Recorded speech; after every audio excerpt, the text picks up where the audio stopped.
Magandang hapon, Rosalie. Ano ba ang dahilan o motibo ng pagpaslang kay Attorney Wesley Barayuga?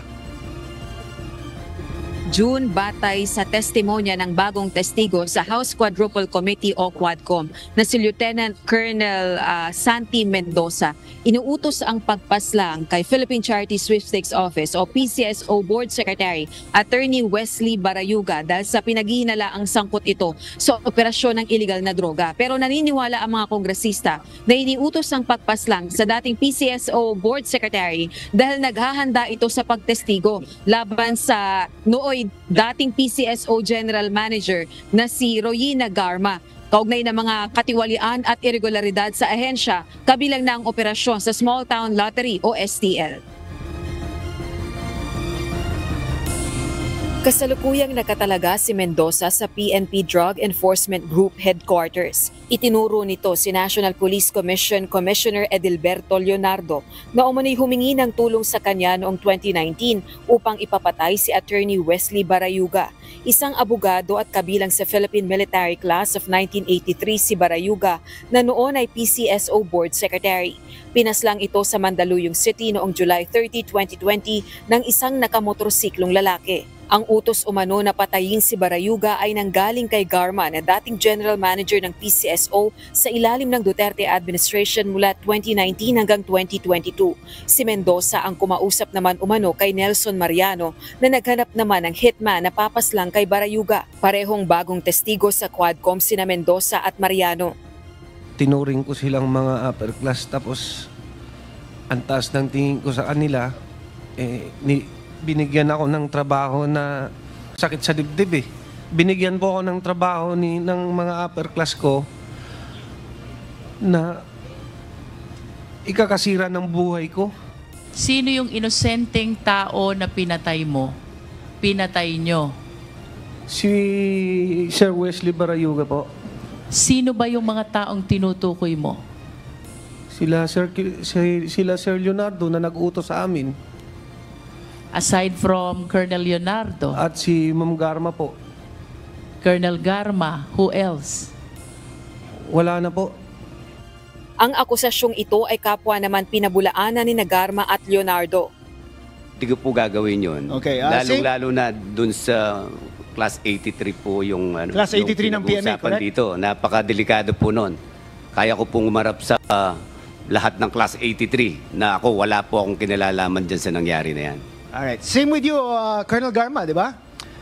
As a police officer and as a former government employee, you would never, at any instance, order the death of any other person. Yes, correct? Mr. Chair. Never talaga. Hindi po, lalong-lalo na po kasamahan ko pa sa opisina. Mabait po yung taong yun, Mr. Mabait Chair. yun. Wala akong naalalang ginawa niyang hindi mabuti po. Kabilang sa irerekomenda ng Quadcom ay ang pagsasampa ng kaso laban kina Garma at Leonardo kaugnay ng pagpaslang kay Barayuga.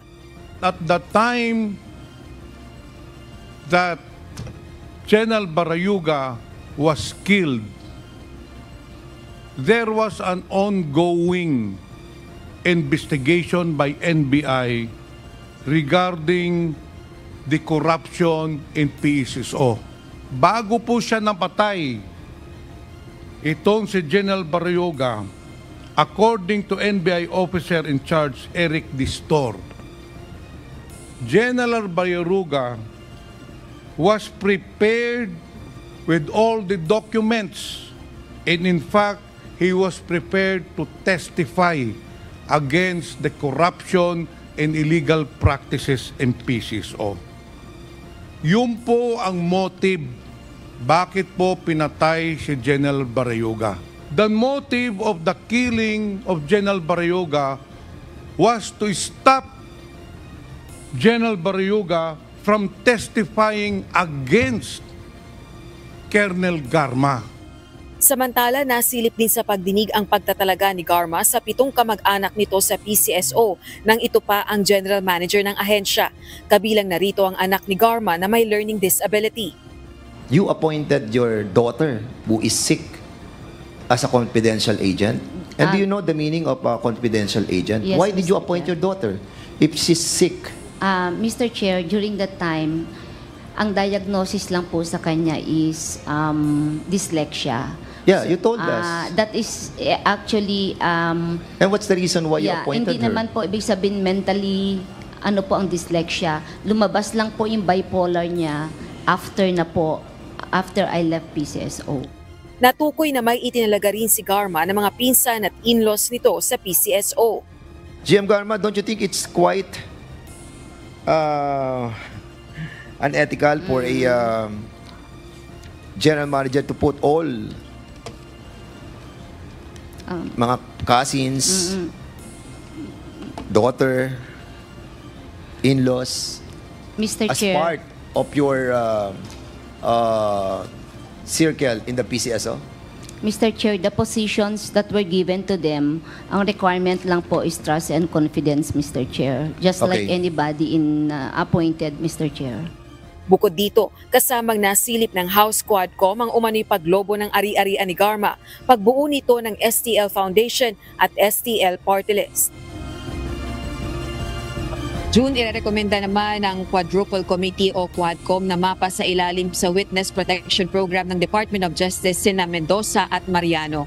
Gayon din ay makikipag-ugnayan ng Quadcom sa National Bureau of Investigation para makapagsagawa ng malalimang investigasyon kaugnay nitong pagpaslang kay Attorney Barayuga. Sa ngayon ay katatapos lang ng unang bahagi ng pagdinig ng Quadruple Committee kaugnay sa issue ng extrajudicial killings o EJK sa anti-drug war ng nakalipas na administrasyon at mamaya aasahan naman natin ang muling pagsisimula ng pagdinig ng Quadcom kaugnay naman ng operasyon ng illegal POGOs. Balik sa iyo, June.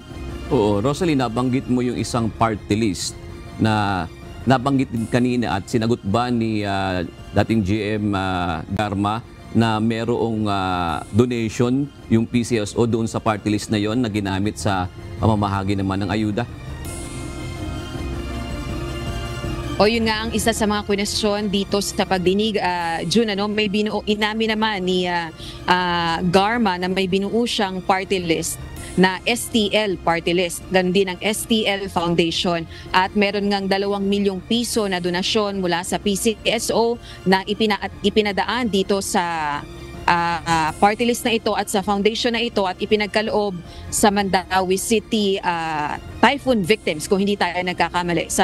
Sometime in year 2022 or 2021 kung tayo nagkakamali, June. Meron bang sinasabi ba ng Quadcom na merong irregularity sa bagay na yon, Rosalie?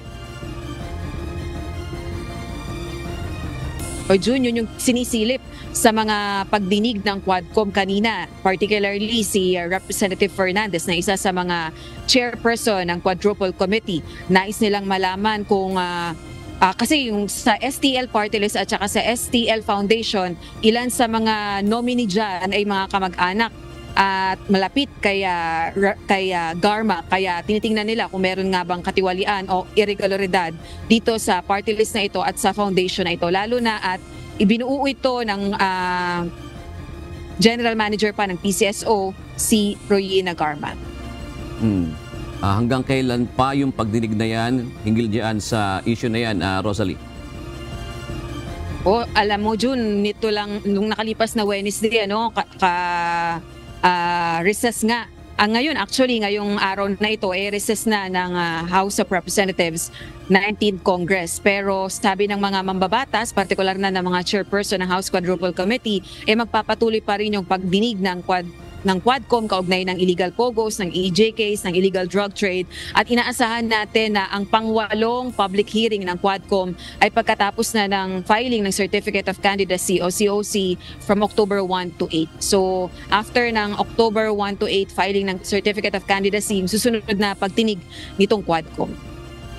Alright, maraming salamat, Rosalie Cos, nag-uulat ng live mula sa House of Representatives.